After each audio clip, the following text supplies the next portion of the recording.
बिस्मिल्लाहिर्रहमानिर्रहीम। क्या आप जानते हैं कि हज़रत आदम अलैहिस्सलाम को किसने बनाया और दुनिया में कैसे आए? तो चलिए जानते हैं, लेकिन वीडियो शुरू होने से पहले लाइक सब्सक्राइब ज़रूर कर लें ताकि हमें पता चल सके कि आप इस्लामिक कहानी सुनना पसंद करते हैं। तो चलिए शुरू करते हैं। अल्लाह ताला ने जब इस कायनात को पैदा करना चाहा तो अपनी कुदरत से ज़मीन, आसमान, फरिश्ते, जिन्नात और हर मखलूक को पैदा फरमाया। फरिश्ते अल्लाह के हुक्म के पाबंद नूर से पैदा किए गए और हमेशा इबादत में मशगूल रहते थे। जिन्नात आग से पैदा हुए, जिनमें से एक इब्लीस था जो उस वक्त बहुत बड़ा आबिद था। इंसान की पैदाइश का फैसला। अल्लाह ताला ने फरिश्तों से फरमाया, मैं जमीन पर एक खलीफा बनाने वाला हूँ। फरिश्ते बोले, या अल्लाह, क्या आप वहाँ ऐसी मखलूक पैदा करेंगे जो खून बहाएगी और फसाद करेगी, जबकि हम आपकी तस्बीह और तकदीस करते हैं? अल्लाह ताला ने फरमाया, मैं वो जानता हूँ जो तुम नहीं जानते। जमीन के मुख्तलिफ हिस्सों की मिट्टी ली, कहीं से सुर्ख, कहीं से सफेद, कहीं से सियाह। इसीलिए इंसान मुख्तलिफ रंग, मिजाज और तबीयत का होता है। अल्लाह ने अपनी कुदरत से हजरत आदम अलैहिस्सलाम का जिस्म बनाया। वो जिस्म बेजान पड़ा रहा और फरिश्ते उसे देखकर हैरान होते रहे। इब्लीस उस जिस्म के गिर्द घूमता और कहता, अगर मुझे इस पर कुदरत दी गई तो मैं इसे तबाह कर दूंगा। फिर अल्लाह ताला ने आदम अलैहिस्सलाम में रूह फूंक दी। जब रूह जिस्म में दाखिल हुई तो आदम अलैहिस्सलाम ने छींक मारी और कहा, अल्हम्दुलिल्लाह। अल्लाह ताला ने फरमाया, यरहमुकल्लाह। इस तरह आदम अलैहिस्सलाम जिंदा हुए और इंसानियत का आगाज हुआ। अल्लाह ताला ने हजरत आदम अलैहिस्सलाम को तमाम चीज़ों के नाम सिखा दिए। फिर फरिश्तों से फरमाया कि अगर तुम सच्चे हो तो इन चीज़ों के नाम बताओ। फरिश्ते बोले, सुभानका, हमें सिर्फ वही इल्म है जो तूने हमें सिखाया। फिर हजरत आदम अलैहिस्सलाम ने सब चीज़ों के नाम बता दिए। इस तरह अल्लाह ने फरिश्तों पर वाज़ेह कर दिया कि इंसान इल्म और समझ की सलाहियत रखता है। अल्लाह ताला ने फरिश्तों और इब्लीस को हुक्म दिया, आदम को सजदा करो। तमाम फरिश्तों ने फौरन सजदा किया सिवाय इब्लीस के। उसने तकब्बुर किया और कहा, मैं इससे बेहतर हूँ, मुझे आग से पैदा किया और इसे मिट्टी से। यहाँ से तकब्बुर का पहला गुनाह पैदा हुआ। अल्लाह ताला ने इब्लीस को मलऊन करार दिया और जन्नत से निकाल दिया। इब्लीस ने मोहलत मांगी और कहा, मैं इंसान को गुमराह करूंगा। अल्लाह ने फरमाया, जो मेरे बंदे होंगे तो उन पर गलबा नहीं पा सकेगा।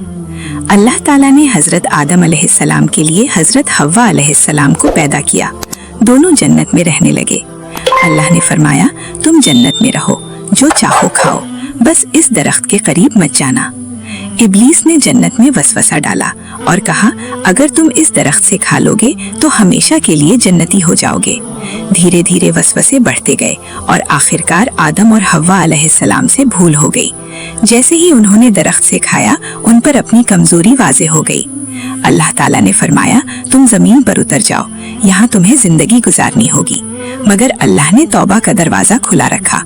हजरत आदम अलैहिस्सलाम ने ये अल्फाज कहे, रब्बना ज़लमना अनफुसना व इन लम तग़फिर लना व तरहमना लनकूनन्ना मिनल खासिरीन। अल्लाह ने उनकी तौबा कबूल फरमा ली। हजरत आदम अलैहिस्सलाम जमीन पर आए। यहाँ उन्हें खेती, मेहनत और मुश्किल जिंदगी का सामना करना पड़ा। अल्लाह ने उन्हें नबूवत अता की और हिदायत दी। आदम अलैहिस्सलाम के बच्चे हुए। काबिल और हाबिल का वाक़या हुआ। काबिल ने हसद की वजह से अपने भाई को कत्ल कर दिया, इंसानियत का पहला कत्ल। अल्लाह ने एक कौवा भेजकर दफन करना सिखाया। हजरत आदम अलैहिस्सलाम ने अपनी पूरी जिंदगी अल्लाह के अहकाम पहुंचाने में गुजारी। वो पहले नबी, पहले इंसान और पूरी इंसानियत के वालिद हैं। उनकी उम्र के बारे में रिवायत है कि 1000 साल के करीब थी। वफात से पहले अपनी औलाद को अल्लाह से डरने और शैतान से बचने की नसीहत की। और हाँ समीर, हजरत नूह अलैहिस्सलाम की कश्ती और उनके कौम का वाकया। लेकिन अभी तक सब्सक्राइब ना करे हो तो सब्सक्राइब कर लें। तो चलिए शुरू करते हैं। जमाना बहुत पुराना था। लोग एक अल्लाह को मानते थे। धीरे धीरे वक्त गुजरा और लोग भटक गए। उन्होंने नेक लोगों की याद में उनकी तस्वीरें और मूर्तियां बनानी शुरू की। फिर आहिस्ता आहिस्ता उन मूर्तियों को पूजना शुरू कर दिया। शिर्क फैल गया, सच्चाई भूल दी गई। अल्लाह का पैगाम। तब अल्लाह ने अपने बंदे हजरत नूह अलैहिस्सलाम को चुना। उन्हें हुक्म दिया गया, अपनी कौम को समझाओ, उन्हें अंधेरे से रोशनी की तरफ बुलाओ। हजरत नूह अलैहिस्सलाम ने अपनी कौम को प्यार और सब्र से नसीहत करनी शुरू की। लोगों, सिर्फ एक अल्लाह की इबादत करो, उसके सिवा कोई माबूद नहीं। कौम का इनकार, लेकिन कौम ने मजाक उड़ाया।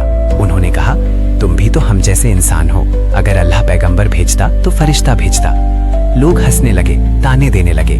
कुछ लोग तो उनके पास आकर उन्हें धमकाते भी थे, मगर हजरत नूह अलैहिस्सलाम ने सब्र नहीं छोड़ा। सदियों की दावत, दिन गुजरे, साल गुजरे, फिर सदियां गुजरी। रिवायतों के मुताबिक उन्होंने 950 साल तक अपनी कौम को समझाया, दिन में भी, रात में भी, खुलेआम भी, चुपके भी। लेकिन सिर्फ चंद लोग ही ईमान लाए। दर्द भरी दुआ। आखिर एक दिन हजरत नूह अलैहिस्सलाम ने अल्लाह से अर्ज की, मेरे रब, मैंने अपनी कौम को हर तरीके से समझाया, लेकिन वो और ज्यादा दूर होते गए। अल्लाह ने हजरत नूह अलैहिस्सलाम की फरियाद सुन ली। वही आई, अब इन लोगों में से जो ईमान लाने वाले थे वो ला चुके, अब तुम फिक्र ना करो। ये सुनकर हजरत नूह अलैहिस्सलाम को तसल्ली हुई, मगर साथ ही एक बड़ा हुक्म भी दिया गया। अल्लाह ने फरमाया, हमारी निगरानी में एक कश्ती बनाओ। सोचो, जमीन सूखी थी, आसपास समंदर नहीं था। लोगों ने जब देखा कि हजरत नूह अलैहिस्सलाम लकड़ियों से एक बड़ी कश्ती बना रहे हैं, तो वो हंसने लगे।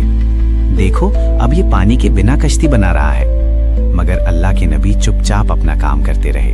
जो लोग ईमान ला चुके थे वो मदद करते। हर दिन कश्ती बनती जा रही थी। हजरत नूह अलैहिस्सलाम के चेहरे पर यकीन था, क्योंकि उन्हें पता था अल्लाह का वादा सच है। कश्ती तैयार होने के बाद हजरत नूह अलैहिस्सलाम ने कौम को आखिरी बार पुकारा, अब भी वक्त है, अल्लाह की तरफ लौट आओ। लेकिन ज्यादा लोगों ने फिर भी इनकार किया। उन्होंने कहा, अगर अजाब आना है तो ले आओ। फिर अल्लाह का वादा पूरा होने का वक्त आ गया। आसमान पर बादल घने होने लगे, जमीन से पानी उबलना शुरू हुआ। ये एक ऐसी निशानी थी जो पहले कभी नहीं देखी गई थी। आसमान से मुसलसल बरसात होने लगी, जमीन से चश्मे फूट निकले, हर तरफ पानी ही पानी, पहाड़ जैसी लहरें उठ रही थी। ये आम बारिश नहीं थी, ये अल्लाह का अजाब था।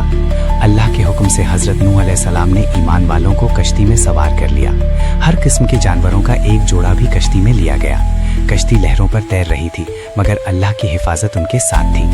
हजरत नूह अलैहिस्सलाम ने देखा उनका अपना बेटा पहाड़ की तरफ भाग रहा है। उन्होंने पुकारा, बेटा हमारे साथ आ जाओ, काफिरों के साथ मत रहो। मगर उसने जवाब दिया, मैं पहाड़ पर चढ़कर बच जाऊंगा। तब एक बड़ी लहर आई और वो नजरों से ओझल हो गया। हजरत नूह अलैहिस्सलाम का दिल भरारा, मगर उन्होंने अल्लाह के फैसले पर सब्र किया। अल्लाह ने समझा दिया कि हिदायत सिर्फ उसके हाथ में है। फिर हुक्म हुआ, ए जमीन अपना पानी निगल ले, और ए आसमान रुक जा। बरसात रुक गई, पानी उतरने लगा। कश्ती आखिर एक पहाड़ी जगह पर ठहर गई। ईमान वालों की नई जिंदगी शुरू हुई, एक नई दुनिया, एक नई इब्तिदा। तूफान के बाद जमीन सुकून में आ चुकी थी, कश्ती रुक चुकी थी, हवा साफ, आसमान रोशन। जो लोग ईमान लाए थे वो कश्ती से उतरे, दिल में शुक्र और आंखों में आंसू। ये सिर्फ बचने की कहानी नहीं थी, ये नई इंसानियत की शुरुआत थी। हजरत नूह अलैहिस्सलाम ने सबको जमा किया और सब ने मिलकर अल्लाह का शुक्र अदा किया। उन्होंने कहा, ये निजात हमारी ताकत से नहीं, सिर्फ अल्लाह की रहमत से है। लोग और ज्यादा अल्लाह के करीब हो गए। हजरत नूह अलैहिस्सलाम ने अपनी उम्मत को हिदायत दी, हमेशा सच बोलना, जुल्म से दूर रहना, सिर्फ अल्लाह की इबादत करना। उन्होंने समझाया कि दुनिया की जिंदगी इम्तिहान है और कामयाबी सिर्फ उन लोगों की है जो सच्चाई पर कायम रहते हैं। वक्त गुजरता गया, मगर हजरत नूह अलैहिस्सलाम की कहानी नस्लों तक पहुंचती रही। हर दौर के लोगों को ये सबक मिलता रहा कि जब इंसान हक से दूर होता है तो नतीजा सख्त होता है, और जब वो अल्लाह की तरफ लौटता है तो रहमत के दरवाजे खुल जाते हैं। ये वाकया हमें सिखाता है, मजाक, मुश्किल और तनकीद के बावजूद अगर इंसान सच्चाई पर टिक जाए तो आखिरकार कामयाबी उसी की होती है। तो यहीं पर अपना वीडियो खत्म करते हैं। अगर आपको इसके बारे में और जानना हो तो कमेंट में जरूर बताएं, और अभी तक सब्सक्राइब ना करे हो तो लाइक सब्सक्राइब कर लें। धन्यवाद, आप जो पूरा वीडियो अंत तक देखा।